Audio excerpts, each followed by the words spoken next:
you pull on that jersey, you represent yourself and your teammates. And a name on the front is a hell of a lot more important than the one on the back. Get that through your head. And here we go.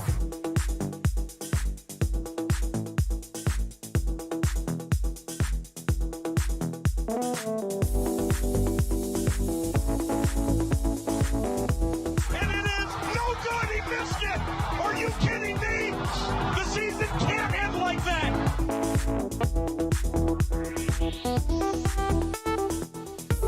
The playoffs? Don't talk about playoffs. You kidding me? Playoffs? I just hope we can win a game. What we've got here is failure to communicate. We all go a little mad sometimes. Some goofball in a hat and a red shirt. Now he takes off the shirt. He's running down the middle by the 50. He's at the 30. He's bare-chested and banging his chest. Now he runs the opposite way. He runs to the 50. He runs to the 40. The guy is drunk, but there he goes. The 20. They're chasing him. They're not going to get him. Waving his arms. Bare-chested. Somebody stop that man.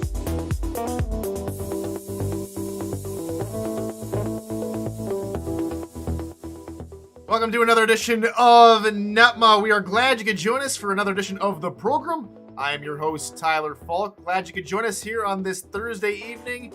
And tonight, we are delighted to have with us none other than the kicker for the London Knights, JT Dulany. JT, welcome to the program. Glad to have you. Thank you very much, Tyler. It is very good to be with you right now. Thank you, JT. Well, for some of us that don't know, you do kicking over there in London. You're one of the more unsung heroes of any team, being a special teams player. So tell us a little bit about yourself. Tell us a little bit about JT Dulany, the player, and a little bit about yourself in IRL. Okay, well, I will go with the IRL first. I am 28 years old from Baltimore, Maryland. I have a bachelor's degree in political science from Loyola of Maryland. And now I will go to the player. I have been here since season 14. I have played in London for all but one of those seasons, which is season 17, not season 16, website people. 16, I was the punter for London. 17, I was the kicker for Tulsa. And I'm just a no-nonsense kind of guy. I don't like to wear too many accoutrements on my player. And that's it. You just go out there and do the kicking, right? Yep. There you go. Be a little easier on Liam, right? I know he's over there in your organization a whole lot, but he's the guy, who helps Cam cultivate the website. So just be a little easier on him. And yeah, I know. I know. I say that with love, Liam. I know. There you go. And something outside the whole aspect of the SFL, but how about your basketball team? You guys do pretty well almost every single season, making it to the big dance and making a couple of big runs. Or was that Loyola Chicago, I think? There we go. That's what. I don't think you heard me correctly. I don't think you heard me correctly. I said Loyola of Maryland, the original, the real Loyola, not Loyola Chicago. There we go. Okay. So I get Loyola right, but not the right place. Okay. Well, there's me for not knowing my Loyola history. Yeah, of course. But, right. Big accomplishment, big ups, and congratulations, Santi Aldama, for being the Hounds' first ever first-round NBA draft pick. He was picked last in the first round by the Memphis Grizzlies. I want to say this past year. That sounds about right. That does sound about right. All right, JT. Well, let's talk about, yourself over there in London's locker room, right? Of course, you got Johnny Pickler over there, but how do you fit in with all those guys over there across the pond? I think I fit in really well. The locker room is, we like to say it, like a family. So much so that even after the thing that happened with Jack, and of course Fox and I having to leave because of salary issues and whatnot. When the roster expanded, if I could talk, when the roster expanded, we all basically decided as individuals we're coming back. Because we have some unfinished business in London, and that is to win a championship. Right. And let's talk about, rosters back in the day. As we know them now, there's 23 players on any given roster. Back in your day when you're, just starting out, there's maybe 20 max, and I think that only happened in maybe season 15. So tell me what it was like, especially being a kicker, going through the confines of a small roster, and what it means to the position now as a kicker and any special teams player, that as rosters expand, you guys have a lot more, I wouldn't say, part of a roster slot, but you guys become a must-have item now. Like, there's almost every single team now has a kicker on the roster. Even Vancouver has a kicker now. Right. That should tell you something. Exactly.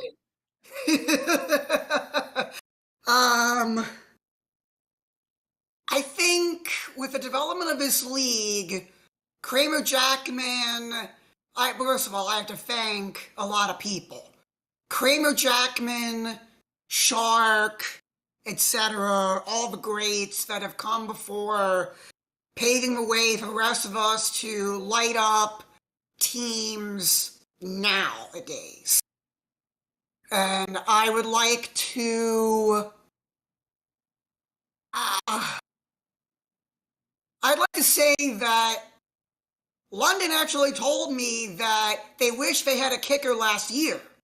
Because, as I recall, they didn't have a kicker last year, regrettably speaking. Regrettably on my side and their side, of course. But we know we had to deal with the cap space, and of course you had to free up a lot of cap to sign Pickler, I understand. So, yeah. Kickers and punters, this is going to be the kicker-punter era in the next few seasons, especially with the recent announcement of not 1, not 2, not 3, but 4 expansion teams coming next season. You're going to see a lot more kickers and punters come off the board. And most importantly for the quarterbacks, you're going to have more spots available, so there's going to be more spots for that $7 membership to go to good use. Exactly. A few seasons ago, we got a kicker taken off within the first few picks, and it was a shock. That was actually he who must not be named. You must not be named. Okay, we'll leave that to the interpretation of SFL Nation. But then we get kickers Knights will know, the London staff and the London Knights will know exactly who I'm talking about. There we go. But then we get kickers like Brooke Beisel who get drafted in the first round. They go to DC and no one bats an eyelash. It seems like it's almost, we know now, or excuse me, Tulsa, I should say. Brooke Beisel's in Tulsa, not DC. But we all come to an agreement that, yeah, that's the way the league is moving forward. Brooke Beisel was a great kicker. Even before that, she was a running back over in Salt Lake. But, kickers have become so integral to building a quality team now in the SFL. Yeah, may I just say something with regard to Brooke? Go ahead. It is really hard to make a transition from being out there for the whole series, getting beat up a lot, having to go through blockers, having to run routes, memorize a whole playbook, to, lining up, getting the ball, and kicking it. Like, that is a hard transition, a hard mental transition. And I have to applaud Brooke Bison on making that transition and making it stick. And also, an earlier example of that in the opposite direction, Jack Wigmore, the former Baltimore punter who is now their quarterback.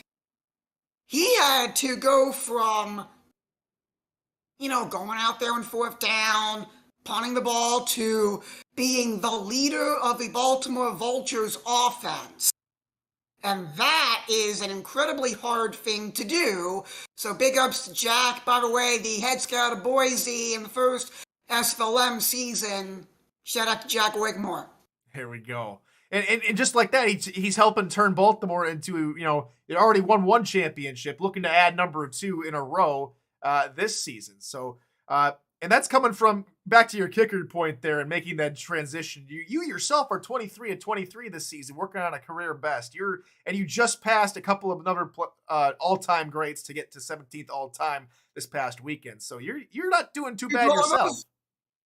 Tyler, those records, because of how this league is expanding, those records are going to be blown into the dust in a few seasons. You'll see all-time numbers go way up in the next few seasons as more and more and more teams get kickers and people stay kickers. Those records are probably going to be going poof in the next few seasons. Again, sorry to cut you off, Tom. No, that's perfectly okay. This is your interview after all. But no, you're right. People like Kramer Jackman, who had his over 200 field goals made, that number is going to be looking like a dwarf compared to everything that everybody is still going to accomplish, yourself included. All right, let's go on to I think that right there is going to wrap up everything I had for you, JT. So now this time is yours. You can take 30 seconds a minute we'll go to about 5 minutes, but this point is what I'm going to call for all my future interviews. Questions, comments, concerns. You can ask me questions. You can comment on the SFL, your team, or whatever you want. I actually think you forgot one. Maybe I forgot. Well, let's go back here. Oh, there we go. I did forget one. You're right. Trying to read small print, and that doesn't always work out so well. So before we get to questions, comments, concerns, let's go to this one. From your perspective there, JT, what's your career-defining moment? Well, in my first full season, last week of the season, we went to Carolina, and I was called upon by, I forget who the head coach was at the time, I think it was Liam. JT, we're putting you in. It's a 54-yarder. Can you do it? Yup. I go out there, kicks up, and it is good. Oh, man, that felt good. Yeah. Longest one of your career. You were 3-3 on the day versus Carolina and capped off a solid performance in the blowout victory to the Skyhawks in season 15, the final week of season 15. All right. Now, of course, that is not my most field goals in a game. I think I got 4 against those same Skyhawks in season 14 of week 7, I believe. That was a 4 for 4. Bringing out some more information that I had yet to dig up, but props on you for remembering. All right, final question for you. I should say it's time for your segment. It's time for my segment. Exactly. Questions, comments, concerns. Take it away. All right. So let's go to, well, I don't want to dredge up any bad memories here, but for me going to Tulsa and the cap space and stuff like that, the fact that I had to go to punter and the situation with Hugh must not be named happened, it felt a little like, what the heck happened here? But I don't blame London at all. He was willing to do something that they needed. It's just he up and left. But my big thing with the SFL, my one main issue was the legendary Tulsa game that had to get replayed. That just grated on me and got on my nerves.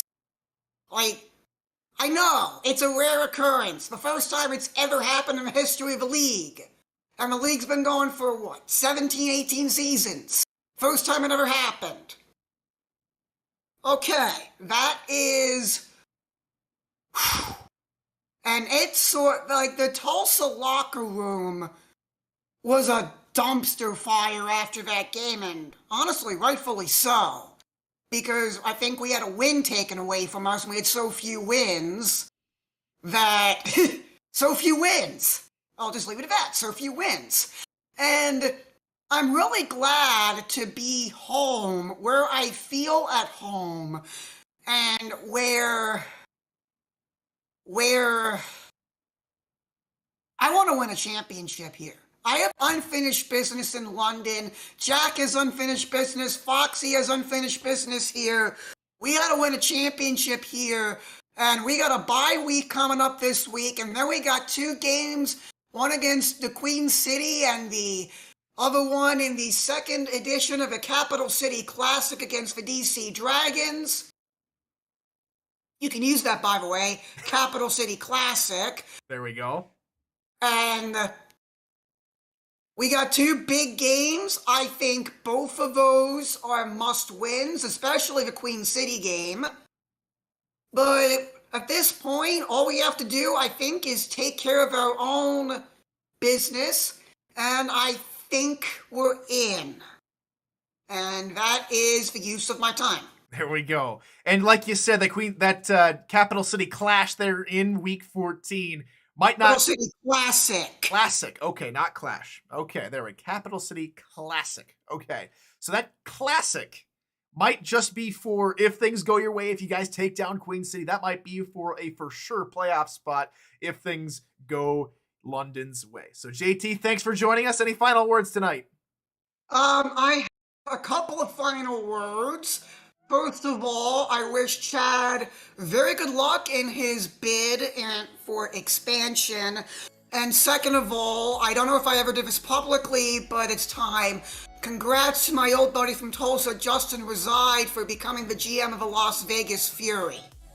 There we go. Thank you, JT, for joining us. We'll see everybody else back here tomorrow evening for Pick'ems. And until then, everybody, good morning, good afternoon, and good night.